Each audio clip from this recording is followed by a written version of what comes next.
Well, hi, everybody. My name is Brian Cashman. I am with the Goodhue County Education District based in Red Wing, Minnesota. And today I am fortunate to be joined by Josh Krech. Josh is a superintendent with McGough, and sounds like he has just a really interesting job. And I'm sure he has a really interesting background and experiences as well. So, Josh, thank you so much for joining us today. Absolutely. Thanks for having me, Brian. So I alluded to your name and your role and your company, but would you mind just describing, maybe reintroduce yourself and then describe what you do on a daily basis? Yeah, sure. So maybe just a little background on me first, if that's okay. Josh Krech, superintendent. This April 1st will actually be my 23rd year in the Carpenters Union.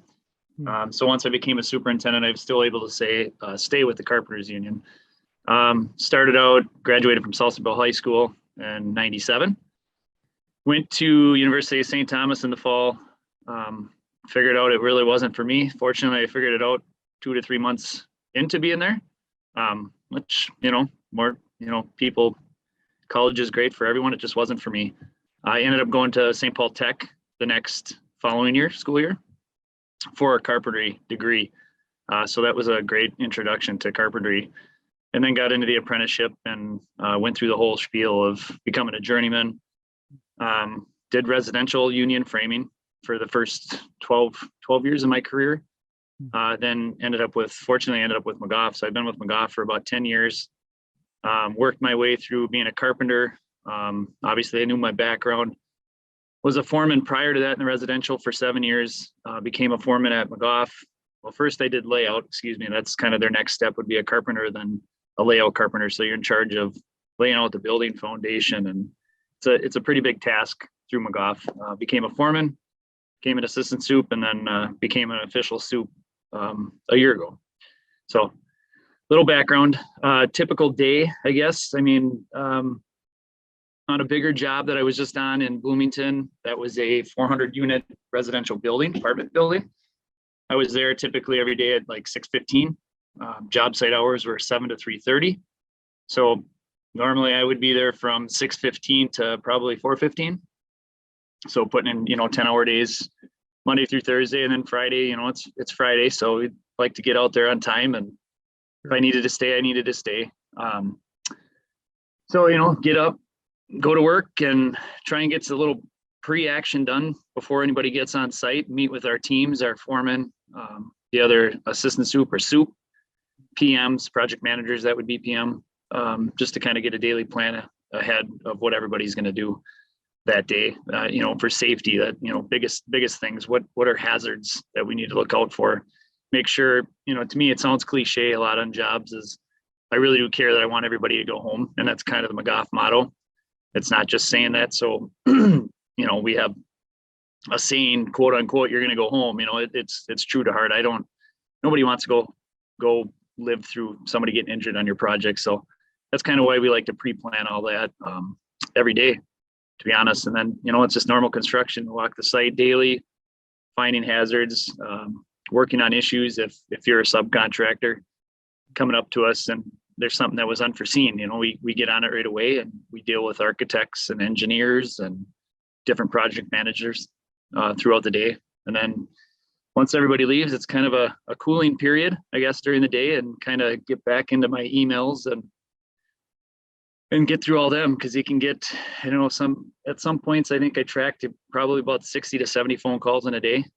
Wow. Which can be quite challenging, especially if there's a 911 we consider on a job site isn't like a phone call to 911. That would be a bigger issue. Would be, if like I alluded to, if there's an issue and it needs to be solved now, which we try and avoid those by pre-planning every day, and sometimes you just can't. So, in between those phone calls, you get the emails that I alluded to too. So it's a pretty heavy list to do every day as a superintendent. You manage the entire project. It's not just managing one scope. You have to know everybody's scopes. Doesn't mean you need to be an expert in every field. That's why you have electricians and plumbers and carpenters and excavators and all the other trades. They're the experts. You just need to know how to manage it, is what it amount to, being that in this role. So I do enjoy it. So you mentioned throughout the course of your career that you've done different things, but from having the tool belt on to working and then moving into different maybe levels of leadership and supervision. So with your current role as a superintendent, what do you find most enjoyable about that role? And maybe what's the most challenging, or what are one of the challenges to being in that role? I guess I'd start with the challenge, and a lot of it is, for me, is personalities. Everybody's personality is different. You have to know how to read people. If you can't create, in my opinion, if you can't create a good working environment, people don't want to come to work for you.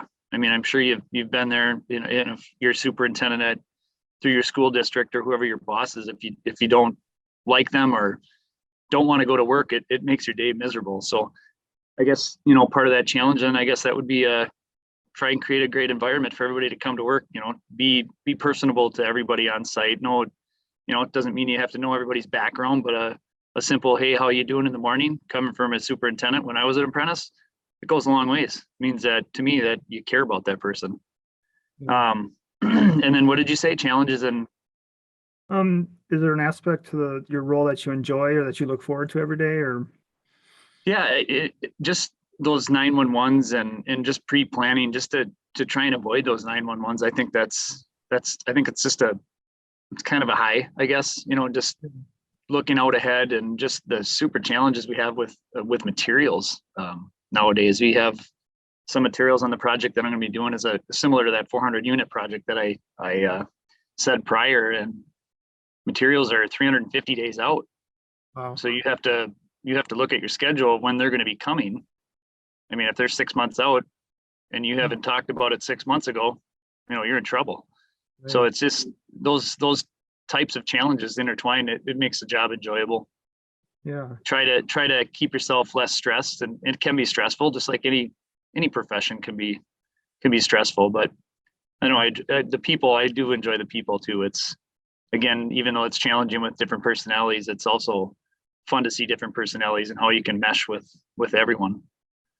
Yeah, when I was going to ask Josh, it sounds like it's a demanding job. It's a demanding role. Can be challenging. You mentioned you put a lot of hours in, and how do you maintain a kind of a sense of a balance between the work that you're doing and then your life outside of work? Have you found any things that have worked for you over the years as you've put your time in? When I first became a foreman, I think it was a little bit harder when you lean more towards, you don't have that balance, and you're leaning more towards, that was maybe before I had children. I've been married it'll be 20 years this April, and I have a freshman daughter and a 6th grade son. So having kids, obviously, I don't know if you have kids, but it's obviously life-changing, and that work balance has to change. And McGough is really, really good about being family first. If there's issues with my family, it's a conversation, and I balance that through, I'll take care of that, and they're okay with that. Get vacation time. I make sure that phone's shut off. And I mean, I always have my phone on me, and there's some phone calls you'll take, but I try and, I coach basketball for my son. I did it for my daughter. So kind of having that to go to just to get your mind off of work, which is good, because when you focus on work 24/7 and you have family, that's not enjoyable to me. Right. Take the kids fishing, do something different, go to a hotel, vacations, that type of stuff to kind of get your mind off of it. Yeah, that makes sense. And you mentioned kids, so we have 3 children, 2 boys and a girl, and our middle son wants to do something hands-on. He wants to be outside. Sure. He wants to work hard, like physical hard labor. He enjoys that. He's still young yet, middle school, but as he goes through the next few years and he's looking at his options after high school, would you have any recommendations for a kid like that, whether a boy or a girl, and they might have an interest in the trades, and especially construction trades? Sorry, go ahead. Yeah. What do they do what should they look at or consider after high school? There's ways I wouldn't take away from going to St. Paul, like a technical type school, just to kind of get the gist of it a little bit. But to me, construction is more of a hands-on thing. Even through the apprenticeship, you still go through being in the union, and I don't, not one way or another to sway somebody to go union or not. I think everybody deserves to be paid what they deserve to be paid, whether that's union or non-union, benefits and an hourly wage, and make sure that company really cares about you. Taking that on, and I think the biggest thing is just working hard. Pay attention to what what your surroundings. I think I did a good job, and I don't like pat myself on the back. It's not the type of person, but I think that's kind of what you're looking for. If you're an apprentice and you're learning, just because you're focused on one task that day doesn't mean you look around your surroundings to see what's going on the project. I think that's helped me get where I am. Okay. Not just, obviously you have to focus on the task at hand, just like anything else, but to just see your surroundings and see what's going on, to acknowledge different tasks that happen in a project. There is a ton that goes on in a project from ground up. Just because there's dirt there and you dig it up doesn't mean you won't find something that wasn't there. And then those challenges. So the biggest thing that I would say to kids, the younger generation, is that just show up and work hard. Be 15 minutes early. It goes a long ways. If you don't understand, don't be scared to ask a question. There's no sense in trying to build something and build it wrong. Yeah. It doesn't with codes, and you could get yourself hurt that way too. So looking out for yourself and asking your leaders and asking questions. Just don't be afraid to ask questions, even if it is a superintendent, or find your boss or whoever first. But just to challenge, I would challenge yourself. That's what I like to do. Yeah, that makes a lot of sense. Maybe one more question, and that is, you mentioned you work for McGough, and Yep. maybe for young people that might not be familiar with the company, what do you guys do? And if a young person was interested in connecting with McGough as an employee at some point, what does that look like? And anything you can Sure. share with McGough would be great. Sure. Yeah, McGough is a bigger general contractor in the Twin Cities. Have offices in the Dakotas, Iowa, branched out to Texas. Kind of do work across the nation a little bit here and there. But we really manage the projects from beginning to end, and that starts at pre-construction. We get the project, we get awarded. Actually, just to take a step back, there's some projects that we just aren't given. So that was new to me too. You have an RFP, a request for pricing that they send to us. So we have to interview for the project as a team. We get picked by our bosses to go interview to build this building. Like for your school district, if you wanted new buildings or just remodels, we would have to interview for that process. Sure. We do self-perform work, carpentry, labor, masons for brick and foundations, and concrete from the foundation to pouring a slab on grade concrete or just floor of concrete. So just a great intermix. There's project management within construction, superintendents, again, carpenters, laborers, all that type. So variation of work that you can get at McGough. Project coordinators, very important part of the project too. They take care of it's an administrative type job. If we didn't have our project coordinators and things to that, it would be a nightmare, right? You need everybody to coordinate and be on the same team. So really just build buildings from ground up and remodels. We don't do a ton of, we've done a lot of private schools like Breck, St. Paul Academy. Gotten into some Spring Lake Park. I think we finally got into some of that public schooling. Wasn't really our forte back in when I first got here, but started kind of going all over the place. One thing that we kind of really don't do, so like the Viking Stadium, that was a Mortensen. So Mortensen's a really big contractor as well. Okay.